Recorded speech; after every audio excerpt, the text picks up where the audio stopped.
Let's get some instant analysis. Welcome in CBS Sports HQ college football analyst Barrett Sallee. What a finish. Are you kidding me?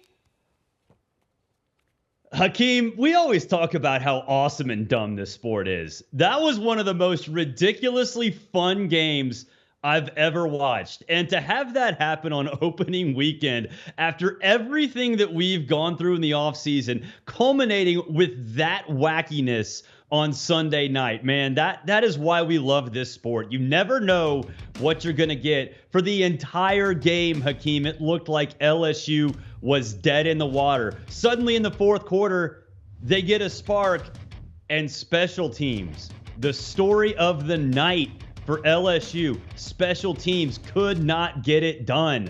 Whew, man, what a game. I mean, look, LSU was down by 14 at one point.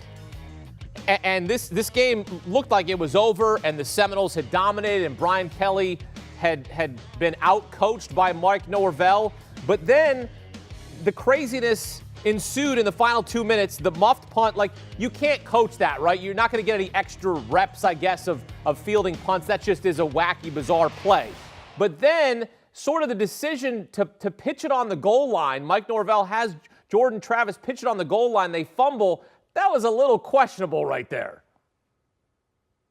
Yeah, I didn't get that at all. They mentioned that on the broadcast quite a bit, that you don't pitch it right there. I mean, honestly, at that point, you could just kneel on it and settle for a field goal. You know, you don't necessarily have to have a touchdown there. So you're right. I think Mike Norvell outcoached Brian Kelly for about 55 minutes of this game.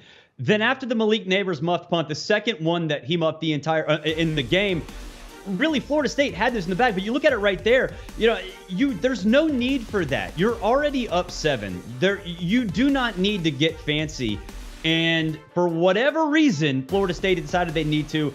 I didn't understand that. It allowed Jaden Daniels to go down the field. And really, Jaden Daniels, for all that he was for the first 50 minutes, he was awful. He was running for his life. He was making bad decisions. He could not find his star receiver, Kayshon Boutte, the entire game, it seemed like. It gave him the chance to go be a hero. And to Jaden Daniels' credit, he did it. And Brian Kelly, I think that he did not have his team prepared. I don't think that he recognized how broken that team was when he took it over, because still it looked like they were going in 85 different directions for the first 3.5 quarters. And finally they came together. You have to give credit to LSU, but yes, Mike Norvell has to look in the mirror and think, how do I close a game out? Because what happened in that game, that pitch on the goal line, that is inexcusable. They should not have been in the position they were in, and yet they found a way to get it done. It was, in terms of instant classics, that definitely was one of them. That was incredible. Mike Norvell almost Scott Frosted himself. That's what almost happened right there. Are you surprised? Are you surprised that Brian Kelly did not go for 2? You've got the fans on your side, all the momentum there. I know the conservative side is just kick the PAT, head to overtime, but are you surprised he didn't go for 2, being sometimes he can be a gambler? I'm not surprised. Like you said, you had the momentum on your side at that point. Jaden Daniels just led you 99 yards with, a minute and 15 seconds left or whatever it was. You have all the momentum in the world. So, yeah, Ramos is a young kicker. I get it. You're not necessarily confident in him yet. But you don't think that extra point's going to get blocked, right? Like, I think that is something that he might miss it. He might pull it, whatever. It might be a bad snap. A blocked extra point is not something that goes through your mind. So I was fine with LSU going for the tie. They figured out how to run the football. They clearly found something in the passing game. But Neighbors was huge on that final drive. If it wasn't for him, they wouldn't have been in that position. Kayshon Boutte, obviously, he got going. And Dre Jenkins had 2 touchdowns. So, I think going for it, if there was no offensive momentum or it was on the road, okay, maybe. But you're essentially playing a home game or a de facto home game in the Superdome, and your offense just went 99 yards. So I don't blame him for going for the tie. I would have gone for the tie. The situation, in my mind, didn't necessarily warrant too much of a gamble for Brian Kelly. LSU marches 99 yards in a minute 20 and then gets basically a heartbreaking finish there as they were about to tie it up, and Florida State blocks the PAT. I mean, this is why we watch sports. This is why we love college football, because of the drama, because of the reality of the situation and what can happen. Of course, all of the characters with Brian Kelly leaving Notre Dame for LSU, all of the drama in the offseason with the dancing and the fake accent. And now it's Mike Norvell that look, this is a big season for him, right? This is his third season in Tallahassee. Like, this is a prove-it year for the recruits, for the program. 2-0 for the first time since 2016. What does this win mean for Mike Norvell? Well, it definitely cools off his seat. Look, I think Mike Norvell was maybe unfairly on the hot seat because when he took over the program, it was completely shattered. It was Jimbo, it was Taggart, and then, it was the COVID year. So it was hard for Mike Norvell to really get his feet settled. I think any pressure that's on him, look, he almost threw it away late. I get it, whatever. But Jordan Travis looked like the real deal in this game. I don't think there's any doubt Jordan Travis looked like the real deal. Florida State's offensive line looked pretty darn good. And for Florida State, that is a massive step forward for an offensive line that pretty much for a decade has been awful. So I think for Mike Norvell, you needed to get this win. I think they recognize within that administration, hey, you know what? It's in New Orleans. It's going to be tough. But look at Jordan Travis, man. Like, that was one of the most gutsiest games I've seen in a long time. That guy came out there and absolutely balled out. And for him to go do that, to me, it shows quarterback progression. It shows that he's comfortable with his receivers and that this Florida State team can compete in the ACC. It's not going to go win the national championship. I don't think there's any doubt about that. Still a building process for Mike Norvell.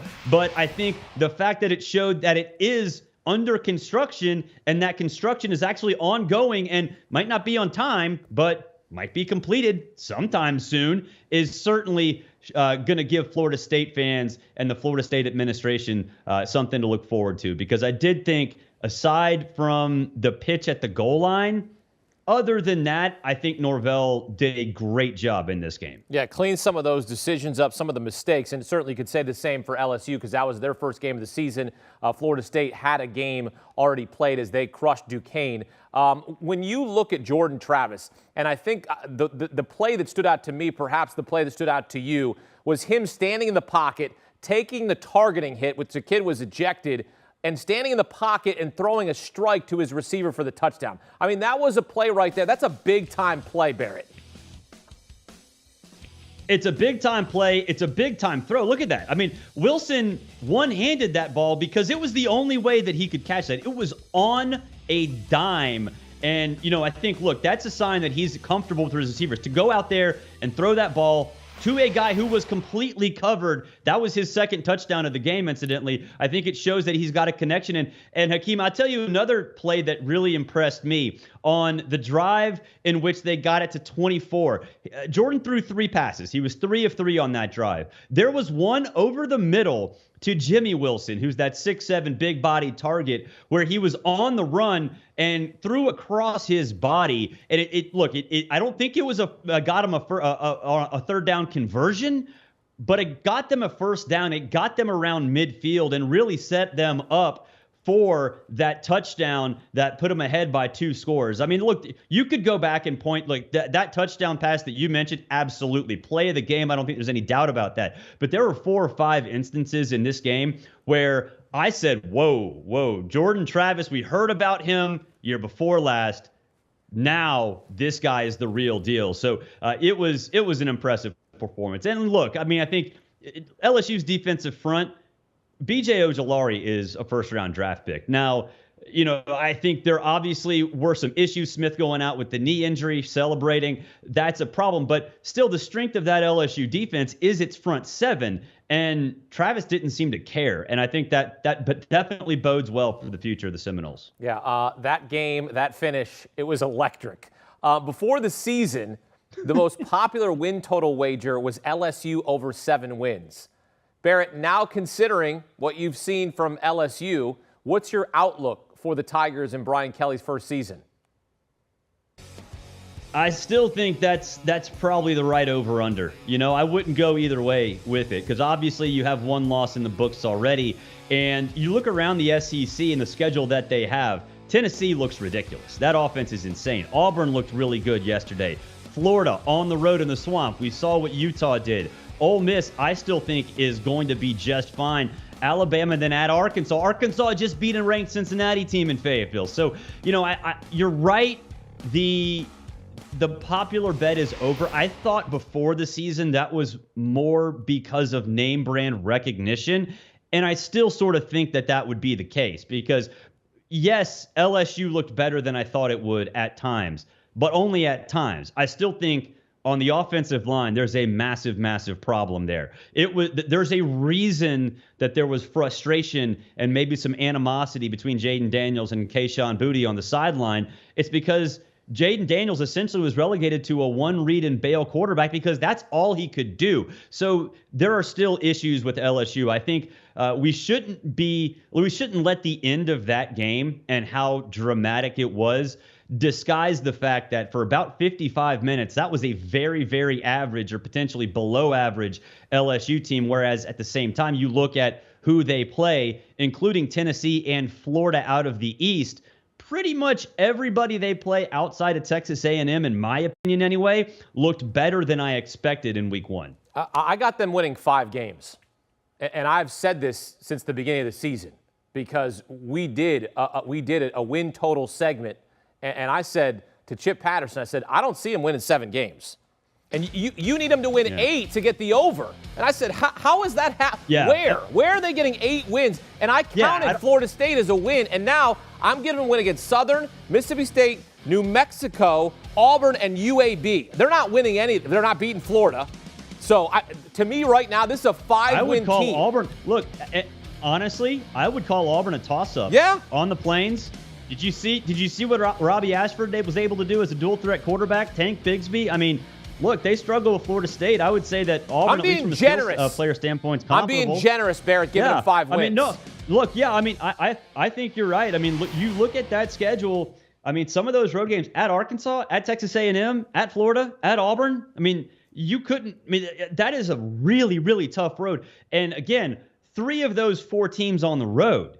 I'm not including Texas A&M, but Arkansas, Auburn, and Florida looked significantly better than I thought they would in week one. So, LSU, that might have been the one chance they had to make a bowl game because, 5-7, that might be in the cards. 6-6, I think probably, like you said, you might have to win the majority of your toss-ups if you're LSU to make a bowl game at this point. Well, it's a heartbreaking loss for Brian Kelly in his first game as Tigers head coach, and it's a signature win for Mike Norvell and the Seminoles as they outlast LSU after they drive 99 yards and a chance to tie it. Speaking of winners and losers, let's kind of recap the week that was week one. You've got a bevy of winners and losers to choose from. Ohio State with a grinded-out win over Notre Dame. Anthony Richardson and Florida upset Utah. What stood out to you in week one? Well, I tell you what, I did send Florida in as my winner, but I think the bartenders on Bourbon Street might be the big winner tonight because Florida State fans are celebrating and LSU fans are going to drown their sorrows on Bourbon Street. But I did pick Florida because, look, I think Florida, Anthony Richardson, everybody talked about the hype, right? Potential first-round draft pick, looks like Cam Newton, all that other stuff. It's actually what he looked like, right? Like this time last year, we talked about Emory Jones in the same way, and that didn't work out. And Anthony Richardson looked like that dude. And for Florida to go out there and do what they did to Utah, look, I said this on my SiriusXM show this morning. I still think Utah is going to make the college football playoff. That team is going to win out. I think they're still that good. And for Florida to do what they did against Utah, that to me is, I think, one of the most impressive performances we've seen. And for Billy Napier to have that happen in his first game as the Florida head coach, I mean, talk about a good way to ingratiate yourself to your fan base. My loser, and I was at the game, is Oregon. I mean, that was embarrassing. Georgia could have put 80 points on Oregon. And I think we all know kind of what Bo Nix is. He's feast or famine. It's been like that his entire career. But it wasn't just Bo Nix. I mean, obviously, this pick right here by Malik Stokes, not much you can do about that because that was just a freak interception by a freak freshman. But I think the offensive line play is flat out bad. Look, Georgia is Georgia's defense. I get that. But they had nothing. Standing on the field before the game, it looked like an 8th grade team versus an NFL team in terms of body style and body size.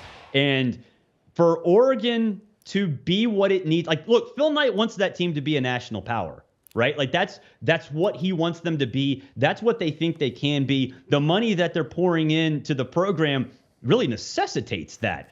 They're nowhere close to that right now because it was not just Georgia doing Georgia things. Like, look, Georgia's a dynasty in the making. I wrote that after the game. But for Oregon and for the boosters that have tried relentlessly to make that a national championship caliber program, that has to be one of the most embarrassing 4 hours they've ever witnessed because the difference between the two teams is night and day. Well, in the end, we are all winners as we get treated to a thrilling game on Sunday night as Florida State outlasts LSU in an instant classic there in the Big Easy. Week 1 wraps up on Monday night. Number 4, Clemson taking on Georgia Tech right there in Atlanta. Barrett Sallee joining us here on CBS Sports HQ. Barrett, thanks.